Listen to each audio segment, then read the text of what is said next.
When I started, the image of the magicians was nothing, you know. People thought about an old man grabbing a rabbit out of an empty head. And now, like Pamela Anderson always said, we are the new rock stars. My name is Hans Klok and I'm a Dutch magician, illusionist. Right now we are here in my hometown, IJmuiden. It's a harbor place. And this is the place where actually I started many years ago, performing my magic tricks for the people that live with me, my neighbors and my family and friends. After a tour, I always try to close the show here. Yeah, it's a very special place for me. I was 8 years old. Then I went with my parents to a circus, and then I saw a magician called Harry Blackstone Jr.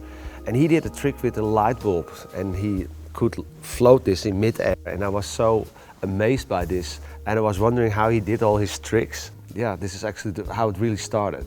Later on, we became friends, and many times I asked him, how did you do that and how does it work? And he always said, well, Hans, it works very well.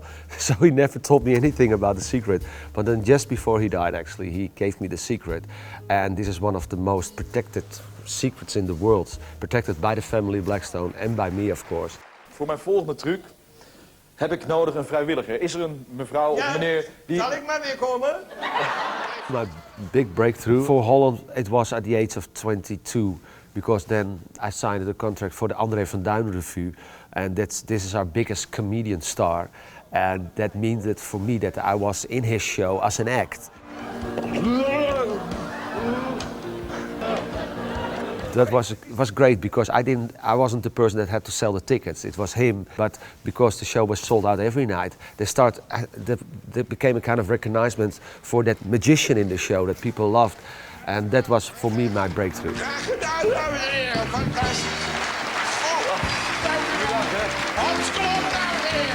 I became actually very known in Germany, but then I had the opportunity to go to Las Vegas, and Joop van den Ende, by then my producer, he thought, well, Hans Klok, he is only known by people in the industry, but not by regular people, and then thought about having a famous assistant. And by first it was Carmen Electra, and later on she was replaced by Pamela Anderson, and she did a great job, and that brought me all over America, because we did Good Morning America, we did Ellen DeGeneres, we did every big show, and she did it great as a magician's assistant. It was a dream for her. The dream came true to be on stage in a Las Vegas production.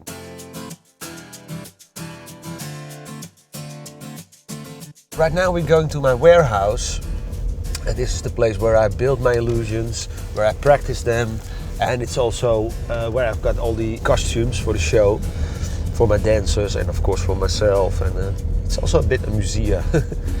I toured China in 2004, United States, England, Italy, France, Germany a lot, Holland, yeah, so I've been in many places. It is different. Like in France, the people are very sophisticated and they love when you involve a storyline in your show. The Germans are very faithful, you know, very successful in Germany, and my fans, they come every year again to see what I'm doing and hoping for new illusions, of course. The Americans are very enthusiastic, the Dutch are very down to earth. So we're here, this is the warehouse, House of Mystery.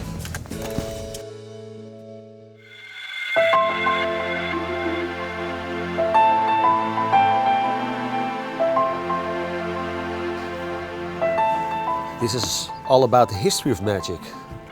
The great Herman, Keller. Here you see the great Houdini, not Houdini, Harry Houdini, king of cards. That's how he started. Well, he started actually as a wire walker. Then he had an accident, and then he committed himself totally to magic. The Houdini Experience is about the life of Houdini, of course, but we're also going back in time. Houdini, he started in the circus, so I'm surrounded with great circus artists, the best acts in the world. For example, we have the Golden Clown winner of the Circus Festival in Monte Carlo this year. So it's a mix of circus, variety, magic, comedy, and a lot of suspense.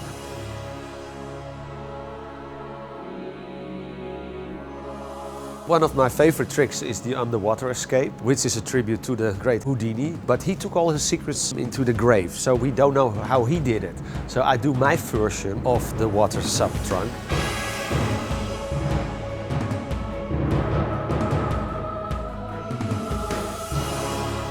I'm always very nervous, for every show. The thing is, it's a kind of negative vibe between me and the audience. They only want to figure out how it's all done.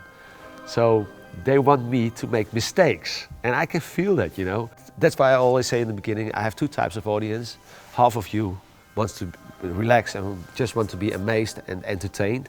But we also have the other half of you, and these people, they only want to figure out how everything is done. And then I say to my audience, if you belong to the first part, I wish you a pleasant evening. If you belong to the second, then I wish you luck.